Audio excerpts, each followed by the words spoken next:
साक्षी और दृष्टा। साक्षी और दृष्टा ये सिर्फ शब्दों का खेल है, लेकिन इनके पीछे जो भाव है वो भाव एक ही है।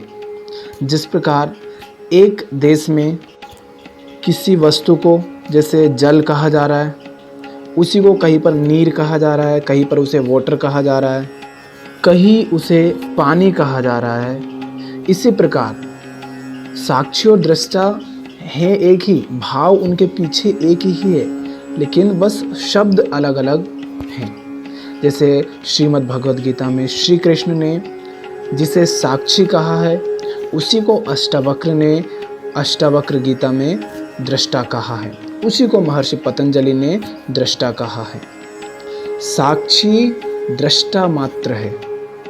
साक्षी वो जो चोर को चोरी करने से पहले ही पकड़ ले, बाद में छाती ना पीटे कि हाय चोरी हो गई। यहाँ पर चोर का अर्थ क्या है? जैसे मान लीजिए तुमने पिछली बार तुम्हें लालच उठा तुम्हारे मन में और तुमने चोरी कर ली, उसके परिणाम तुम्हें भुगतने पड़े, तुम्हें उसकी सज़ा मिली।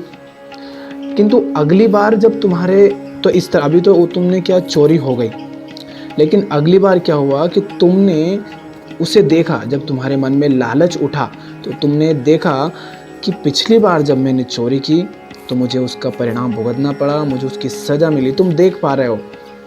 तो ये जो लालच रूपी चोर है, इसको तुमने पकड़ लिया। अब तुम चोरी नहीं कर रहे हो, क्योंकि तुम्हें पता है कि बाद में छाती पीटने से कोई फ़ायदा नहीं।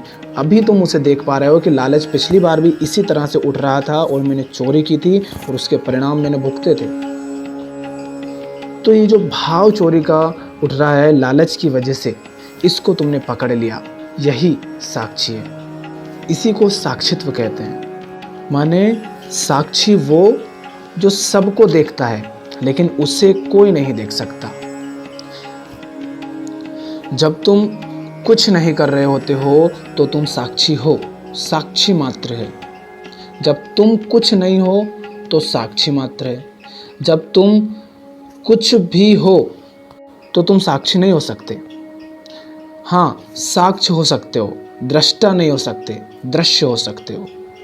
जैसे तुम किसी के भाई हो, किसी के पिता हो, तुम किसी के नौकर हो या तुम किसी के मालिक हो, तुम अमीर हो या तुम गरीब हो, तुम भूखे हो या तुम प्यासे हो, तुम कुछ भी हो अगर, तो तुम साक्षी नहीं हो सकते। साक्ष्य हो सकते हो, तुम दृश्य हो सकते हो, तुम दृष्टा नहीं हो सकते। दूसरी तरह अगर इसको समझे तो ऐसा कह सकते हैं कि बेहोशी साक्षित्व नहीं है, होश साक्षित्व है। बेहोशी का अर्थ क्या होता है कि तुम्हारे साथ, जैसे कोई व्यक्ति बेहोश होता है, उसका ऑपरेशन किया जाता है, उसे कुछ पता नहीं होता, दर्द का भी पता नहीं चलता। तो बेहोशी का अर्थ क्या होता है कि तुम्हारे साथ चाहे कुछ भी हो, तुम्हें उसका पता ही नहीं चल पा रहा, तो ये बेहोशी है।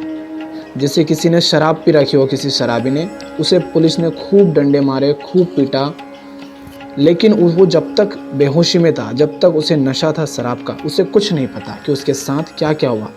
लेकिन जब उसका नशा उतरा, जब उसे होश आया, तो उसे पता चला कि कितना दर्द हो रहा है, उसे कितना पीटा है, पर उसको ये भी नहीं पता कि पीटा किसने।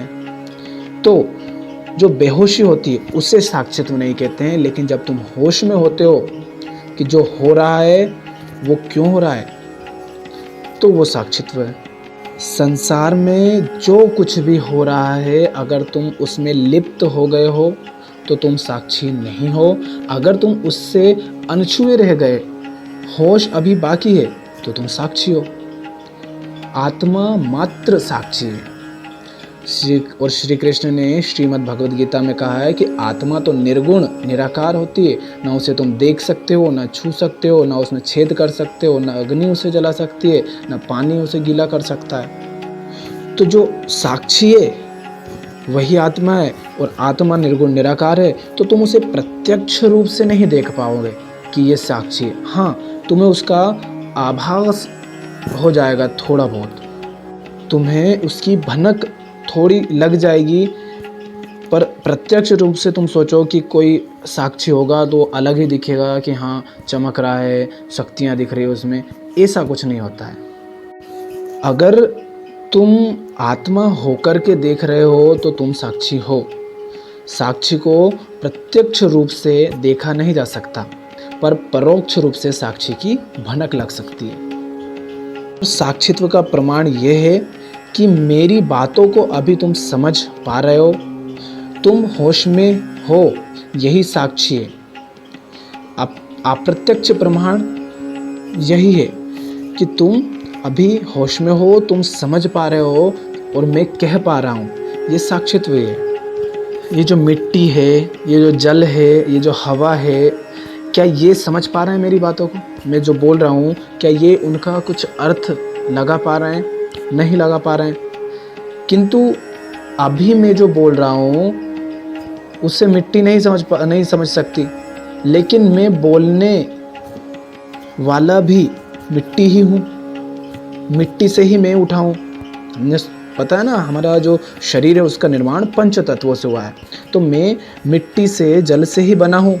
लेकिन जल और मिट्टी तो बोल नहीं पा रहे हैं, वो तो समझ नहीं पा रहे हैं, लेकिन मैं भी मिट्टी ही हूँ, मैं भी मिट्टी से ही उठा हूँ, लेकिन मैं बोल भी पा रहा हूँ और तुम भी मिट्टी से ही उठे हो और तुम समझ पा रहे हो। यही इस बात का प्रमाण है कि तुम साक्षी हो। इसी को साक्षित्व कहते हैं। हम बात कर रहे हैं मिट्टी के पार की, मिट्टी के पार की हम बात कर रहे हैं, लेकिन मैं बोल पा रहा हूँ और तुम समझ पा रहे हो।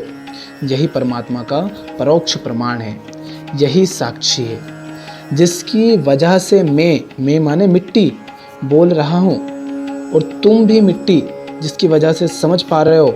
मैं मिट्टी हूँ, मैं जिसकी वजह से बोल पा रहा हूँ, तुम भी मिट्टी हो, तुम जिसकी वजह से समझ पा रहे हो। इसका अर्थ है कि कोई तो है, कुछ तो है, जिसके कारण बोध जैसी कोई चीज़ होती है।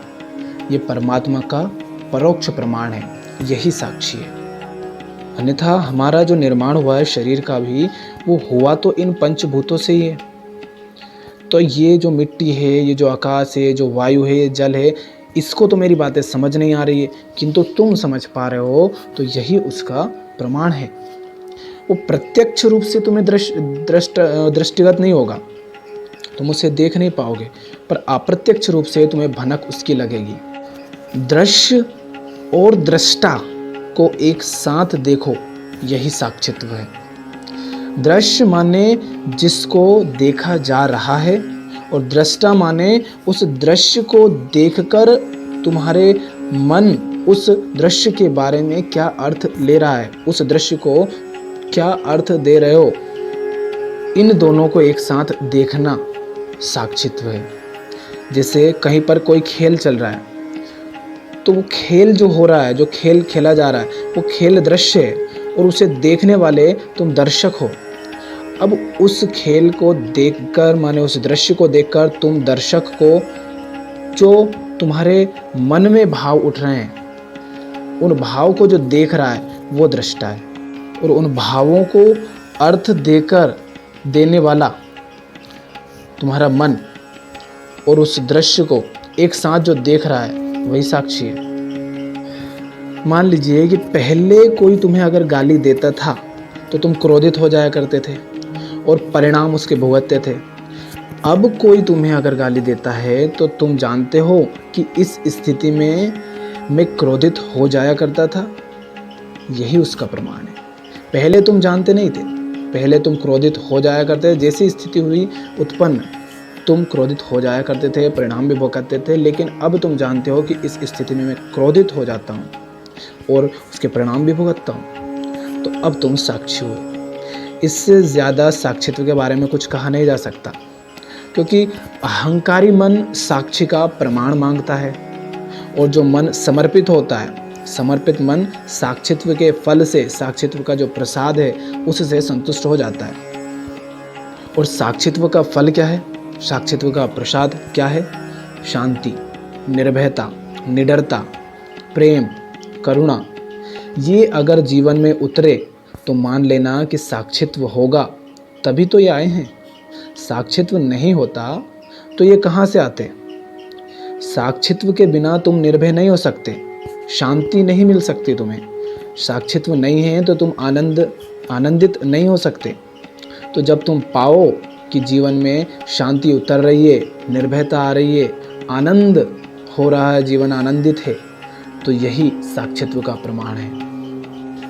एक और बात से समझते हैं। मान लीजिए अभी युद्ध हो रहा है रशिया और यूक्रेन में। तो जो युद्ध हो रहा है, जो सेनाएं हैं जो लड़ रहे हैं, वो एक दृश्य है और तुम उसे देख रहे हो, तो तुम दर्शक हुए। दृश्य है, दृश्य को देख रहे हो, दर्शक हो। दृश्य को देखकर दर्शक के भीतर जो भाव पैदा हो रहे हैं, उसको देखा, वह दृष्टा हुआ। लेकिन दृष्टा होते समय आत्मस्मरण नहीं है।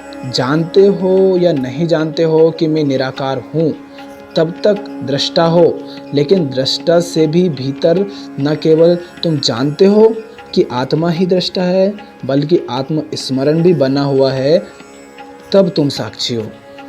आत्मस्मरण के साथ किसी दृश्य को देखकर दर्शक के मन में जो भाव उत्पन्न होते हैं, उनको देखने वाला साक्षी होता है।